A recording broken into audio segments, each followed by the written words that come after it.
How did a single swing of an axe by an English monk fundamentally reshape the entire map of Europe? I mean, it literally sounds like a myth, right?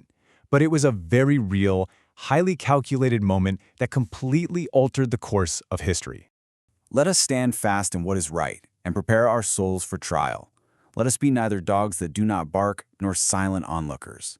That quote just drops us right into the uncompromising, bold mindset of our subject today before we've even properly introduced him. We're talking about a guy who believed in dramatic action and absolute, unwavering conviction. So, let's dive into this explainer, the Apostle and the Outpost. We're going to be looking at the sweeping geographical legacy, the intense methods, and the totally remarkable life of Saint Boniface, known to history as the Apostle of the Germans. We'll see exactly how he moved from a quiet life of English scholarship to becoming a primary architect of Western Europe. Part 1. The Standoff at Thor's Oak. Let's transport ourselves to the dense, hostile forests of 8th century Germania. The year is 723, and we're in Geismar, Hesse. Picture this: a lone monk steps up to a massive ancient tree known as Donar's Oak, or Thor's Oak. Now, this isn't just a tree. It's the spiritual epicenter for the local Germanic tribes. It's a site of sacrifices and worship. So, when Boniface raises his axe against this sacred oak, it isn't just some spontaneous act of religious fervor. No, it is a highly calculated, high-stakes psychological performance designed to totally shatter their local belief system, right in plain view of a massive crowd.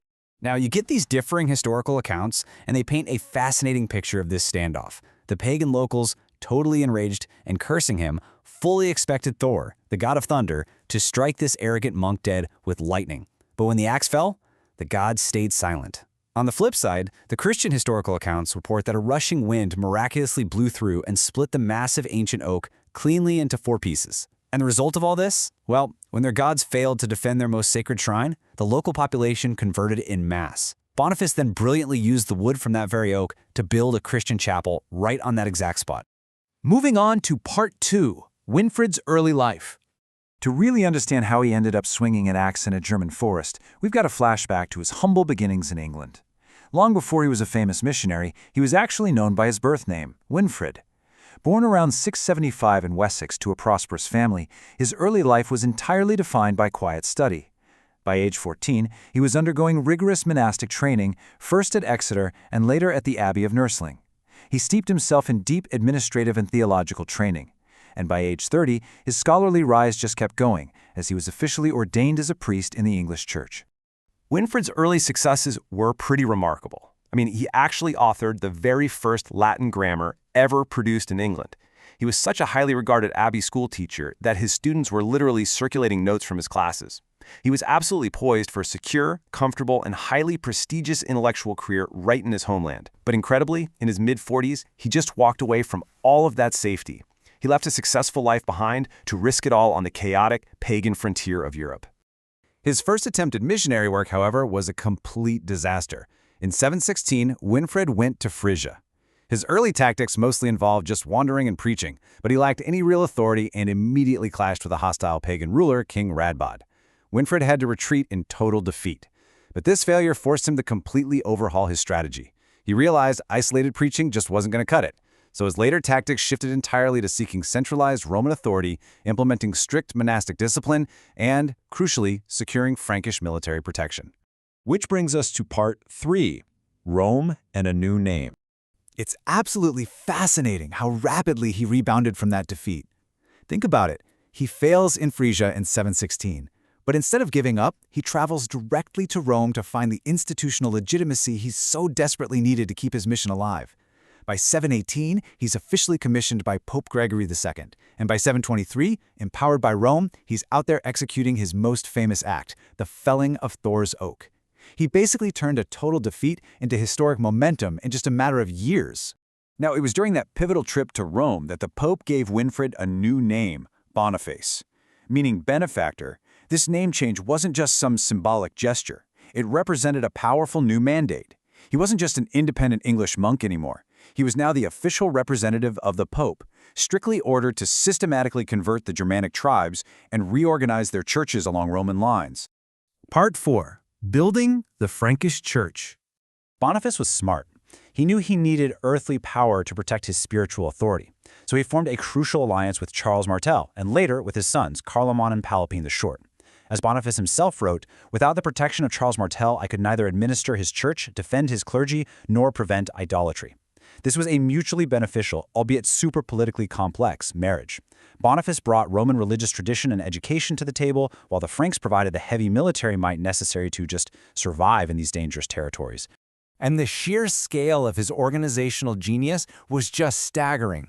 Boniface didn't just preach, the guy was an empire builder. He laid out this vast ecclesiastical network, mapping out dioceses that literally still exist today. He directed the founding of the Great Abbey of Fulda, established the Diocese of Erfurt, organized the Bavarian dioceses of Salzburg, Regensburg, Freising, and Passau, and then, in 745, he was granted the Metropolitan See of Mainz as his central hub.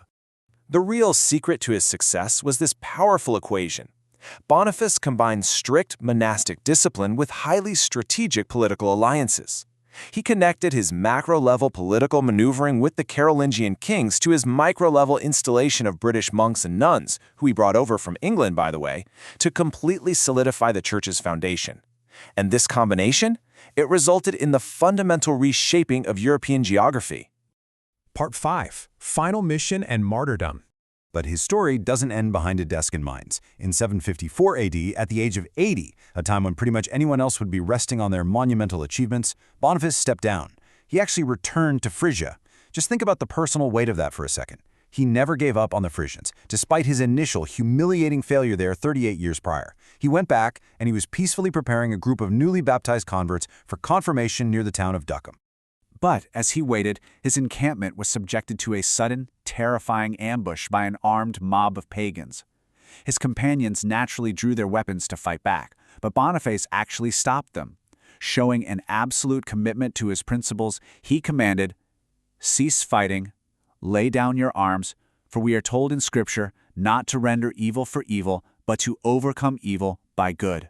As the armed mob attacks, the 80-year-old archbishop mechanically raises the gospel book he was reading just to protect himself. A pagan sword comes down, cleaving right through both the holy book and his head. He met his end exactly as he lived, armed only with the scriptures, completing his hero's journey as a martyr. Finally, Part 6. The Apostle's Global Legacy. Today, history views Boniface through two very distinct lenses. Neutrally speaking, on one side we have the triumphant Catholic legacy. He's celebrated as this heroic unifier, the apostle of the Germans, who practically built the foundations of European civilization. But on the other side, modern historical critiques frame him as an aggressive iconoclast, a cultural destroyer who allied with Frankish military power to violently eradicate indigenous native beliefs and holy sites. It really is a dual legacy of deep religious faith intersecting with harsh colonial realities. And you can truly marvel at the geographic spread of his legacy today. His tomb rests in the crypt of Fulda Cathedral in Germany. There's a UK national shrine dedicated to him in Crediton, Devon. But incredibly, the legacy of an 8th century English monk traveled all the way across the Atlantic. The city of St. Boniface in Manitoba, Canada, which was named after a Catholic mission back in 1818, stands today as a vital, thriving center for preserving French-Canadian culture and even hosts the massive Festival du Voyageur. Which leaves us with this final thought. How does the echo of an axe striking an ancient oak still resonate in the cultural and political borders of our world today? From the Diocese of Germany to a Francophone festival in the Canadian prairies, the zeal and organizational genius of one man clearly shaped global history.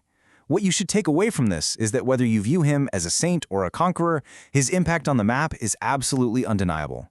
Thank you for joining me for this explainer, and I hope it sparked your curiosity to learn even more.